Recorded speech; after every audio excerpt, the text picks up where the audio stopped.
Como un proceso inacabado donde se deben ajustar muchas reglas y como algo a conveniencia de Andrés Manuel López Obrador, es como ven a la reforma político-electoral los especialistas Julio César Fajardo Álvarez, especialista en asuntos financieros y electorales, Ricardo León Carabeo, catedrático y articulista, y José Óscar Guzmán García, analista electoral, en la mesa redonda de Radio Fórmula Tabasco. Un proceso legislativo que concluye con la expedición de la normatividad, la legislación secundaria. Son más de 56 iniciativas que dieron poder o dieron fuerza para la reforma constitucional y finalmente, aunque a destiempo, fuera de ciertos términos legislativos, se dio la reforma y la legislación secundaria, la Ley General de Instituciones y Procedimientos Electorales, y las demás en relación con partidos políticos y medios de impugnación. Es una reforma que se antoja inacabada, a pesar de que es un proceso legislativo que tiene incluso voces de anteriores legislaturas federales, pero hay puntos muy interesantes como la cuestión de las candidaturas independientes, los requisitos también para el voto en el extranjero, diferentes temas como las restricciones y el cuidado mayor que va a tener el INE en materia de gasto público y de financiamiento de las actividades de los partidos políticos. A mí me parece una reforma que sigue teniendo dedicatoria para López Obrador, para Morena, por la forma en que fueron hechas las coaliciones, parciales, flexibles y totales. Me parece que el gran tema pendiente es la segunda vuelta. Vamos a seguir con la parte de los problemas postelectorales que pudieron los legisladores con buena voluntad haberlo solucionado. Me parece que es una reforma centralista que va a generar una gran burocracia electoral. Me parece que los congresos locales también están muy cortos. Diría yo, el de Tabasco casi ni se ve para la responsabilidad que tiene en lo que le implica esta nueva reforma electoral. Los procesos electorales siempre son distintos. Aún con la legislación que teníamos, se vino trabajando en diversos procesos electorales con una mecánica, pues a veces, yo recuerdo los inicios del Instituto Federal Electoral, la primera elección que manejó el Instituto Federal Electoral, pues casi fue igual, con una nueva legislación, estaba estrenándose una institución que poco a poco, hubo que irla fortaleciendo. Yo creo que como cualquier reforma, pues tiene que ir siendo perfectible. Hay cuestiones, obviamente, muy importantes. Pues yo creo que es interesante ir viendo. Recordemos que la sociedad mexicana y cualquier sociedad somos mutables. Tenemos que ir ajustando a veces las reglas del juego. La cuestión de la competencia por el poder no es nada fácil, no es nada sencilla, y las autoridades electorales tendrán que ir precisamente acoplando todo este mecanismo de reforma. Por su parte, Julio César Fajardo habló de la labor titánica que tendrá el INE. El INE tiene una tarea titánica de establecer quiénes van a integrar los organismos públicos locales, que es la configuración que se le da a los institutos locales. Como comentaba Óscar, permanecen los institutos como tal, solamente los órganos máximos o superiores de dirección son los que tendrán alguna modificación. Evidentemente en el juego político todo es posible, entonces veremos si los actuales consejeros electorales intentan contender por un cargo en el propio instituto, por ser nuevamente consejeros. Y también hay que esperar la convocatoria. Para Ricardo León Carabeo, esta ley impacta directamente al Poder Legislativo, porque la ley exige un servicio profesional de carrera y en Tabasco no existe. Los institutos electorales se transforman en lo que la propia ley en sus transitorios marca como OPLES, que serían una especie de órganos de dirección superior locales en materia electoral. Hay una diferencia de fondo estructural entre la ley y el código.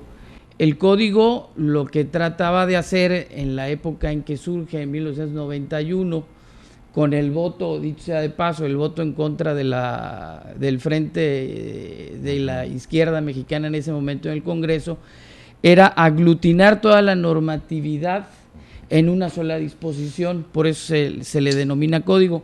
Ahora que se van especializando y fraccionando las instituciones electorales, es que va surgiendo una serie de leyes especiales, por eso ya no las puedes involucrar en un solo código. Pero están separadas. Así es. En el caso federal y de otros estados del país, hay ley de responsabilidades administrativas de los servidores públicos, administrativas. Tabasco todavía no la tiene y la reforma electoral contempla que se modifiquen las responsabilidades de los servidores públicos para que no incurran en ilícitos. Ajá. Yo no sé qué van a hacer, por ejemplo, también, que es un tema que se debe de focalizar y meter a un debate serio, si van a seguir con procuradores de justicia políticos o van a seguir o va a haber un cambio radical para tener procuradores de justicia que sean juristas en toda la extensión de la palabra, porque aquí se habla de una fiscalía especial que va a reflejarse en una fiscalía estatal.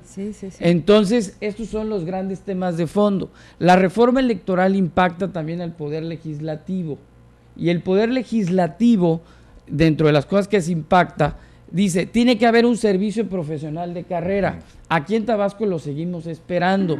Las iniciativas ciudadanas son un tema sencillo para varios países, pero en México aún falta. Así lo consideró Julio César Fajardo. Es un tema, lo platicamos bastante inacabado en ciertos países.